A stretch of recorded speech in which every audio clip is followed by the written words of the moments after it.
Ini penting saya sampaikan karena para ulama terdahulu saat merumuskan kaidah-kaidah, bahkan dituliskan di kitab-kitab mereka, itu mereka saking kuatnya penulisannya, maka pendekatannya kepada Allah luar biasa dibangun sejak sebelum mereka menuliskan karya-karya mereka.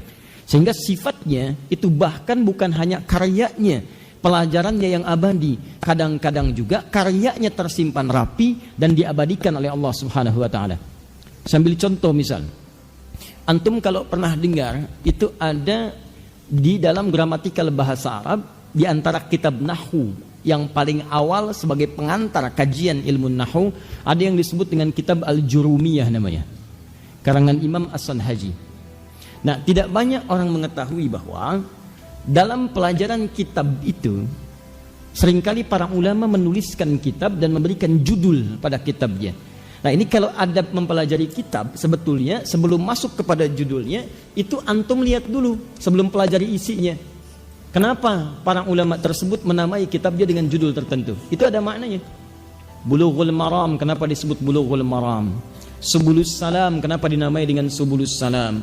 Al-Jurumiyah, kenapa disebut dengan Al-Jurumiyah? Itu ada latar belakangnya.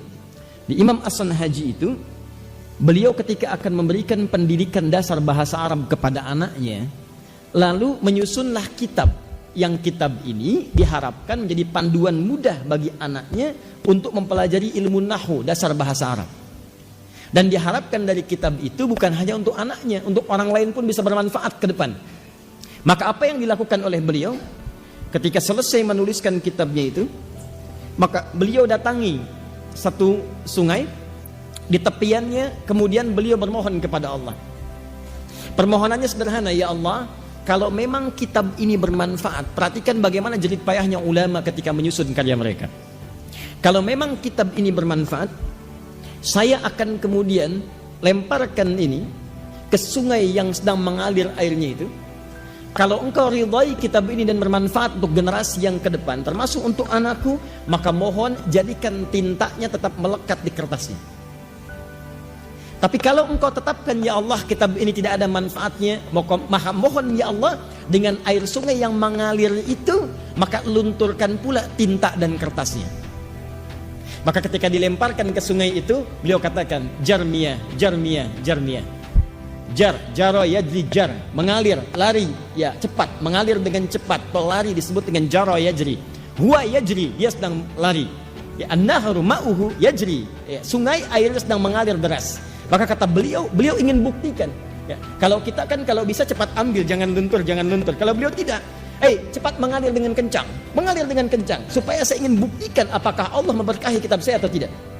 Maka ketika airnya mengalir, kata beliau, Jarmiyah, Jarmiyah, miyah jamak dari kata ma'un miyahun, mengalir air. Allahu Akbar. Semakin kencang mengalir airnya, ternyata tintanya tetap melekat di dalam kertasnya, tidak luntur. Maka kemudian diambil itu, lalu setelah itu beliau yakin ada keberkahan dalam kitabnya dan Allah mengizinkannya. Maka diberikanlah nama sifat dari Jarmiyah tadi, maka dirangkum kemudian namanya menjadi Al-Jurumiyah. Sampai sekarang dipelajari di pesantren-pesantren kitab Jurumiyah. Al-kalamu huwa lafdhul murakkabul mufidu bil wad'i wa aqsamuhu thalathatun ismun wa fi'lun wa harfun amma ismu huwa kalimatun dalat ala ma'nan fi nafsiha wa lam tuqtaran bi zamanin wad'in, dan seterusnya. Itulah Al-Jurumiyah, ada kisahnya. Nah, saya ingin sampaikan bahwa ada isi materi yang keberkahannya terletak pada materinya sehingga dinukil oleh orang-orang setelahnya. Seperti materi ulumul Quran. Dari zaman terdahulu sampai dengan kekinian, sampai muncul ikhtisar-ikhtisar. Itu materinya nggak jauh beda dengan yang dulu. Walaupun isi kitab yang dulunya sudah tidak ditemukan, tapi Masya Allah materinya terabadikan sampai dengan kini. Ada beberapa bagian yang bahkan terjaga, teman-teman sekalian. Bukan sekedar materinya, kitabnya dijaga utuh oleh Allah Subhanahu wa ta'ala.